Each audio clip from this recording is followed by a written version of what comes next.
Hey everybody, welcome back to Bitcoin Math. Today we're going to cover the dollar cost average calculator.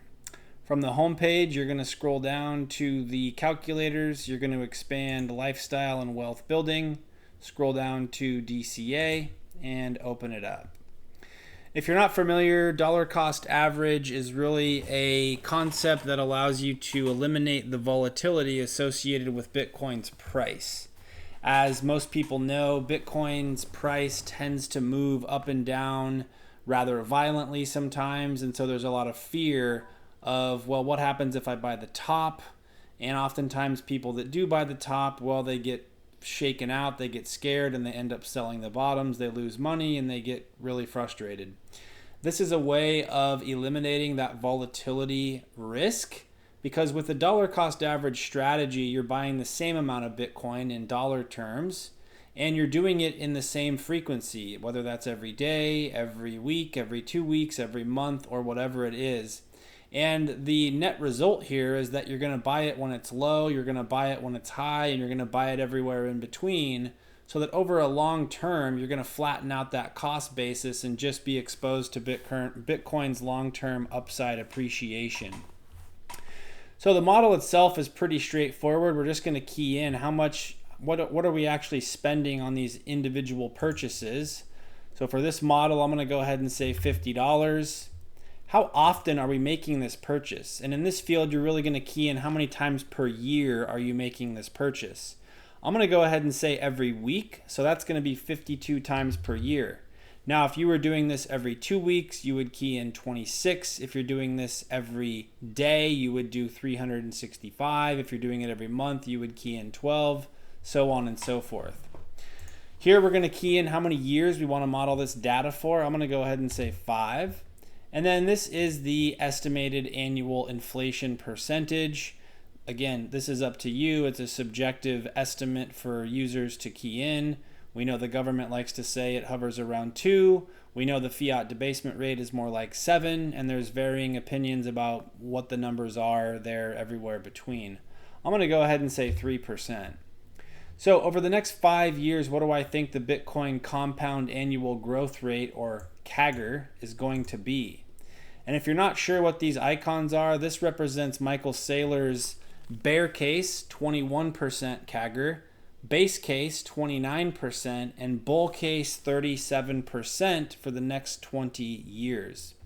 We've also made it easy to open up a link to the historical CAGR metrics here from our friends over at Case Bitcoin. And you can see over here you've got the CAGR for Bitcoin going back 15 years, 14 years, and it's giving you the total CAGR based on the number of years you're looking back. So over the last 2 years, the average CAGR has been 109%. Over the last 6 years, it's been 50%. Over the last 10 years, it's been 86%, and so on. Now, obviously, the historic growth doesn't indicate what it's going to be in the future, but it can certainly serve as a directional guide for estimating purposes, which is really all we're doing here in this calculator. So for the next 5 years, I'm going to go ahead and say Saylor bull case 37%, and voila, the numbers are produced. So in the top section here, you've really got the same numbers for both scenarios, because your annual amount that you're spending on Bitcoin is $2,600, which comes out to $216 really every month, right? Based on $50 per week times 52 weeks in the year. So for the total 5 years, this represents a $13,000 total investment. So what does this investment look like accounting for inflation after the 5 years? Well, in the cash scenario, remember, you've invested this into your pocket, or you've spent it on food or entertainment or whatever it might be, but ultimately it's earning you no yield, it's earning you no return, and it's simply being impacted by inflation. So after the 5-year term at 3% annual inflation, your $13,000 actually buys you $12,000 worth of stuff. Now, one thing to call out is that this inflation number is also taking into account that you're only investing $50 a week. So the entire 13,000 is not being inflated by 3% per year. It's being inflated at $50 per week over the 5-year term. So obviously there's less of an impact on the inflation toward the end than there is in the beginning.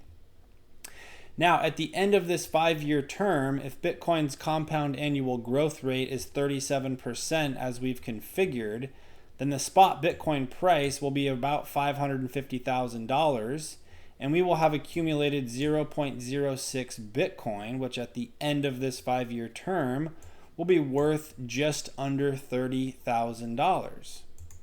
Okay, so not very difficult to compare the two here, right?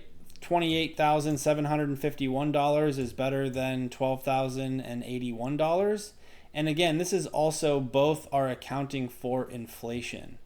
So the Bitcoin USD value is actually going to be more than this, but because of inflation, the USD value will only buy you roughly $28,751 worth of stuff. Now, these calculators are dynamic, the tools are dynamic. You can change this on the fly. If you think Bitcoin's only going to appreciate at 10%, then model it for 10. If you think it's going to be 80, well then model it for 80, right? But ultimately it's dynamic. You can model it in whatever form or fashion you would like. We also include a nice TLDR summary here that synthesizes everything that you're looking at into a simple readable format. And that's it for this calculator. If you have questions, want to leave feedback, need any help, please do feel free to reach out. We'd love to hear from you, answer questions, or hear what feedback you have. Appreciate your support. And with that, we'll see you on the next one.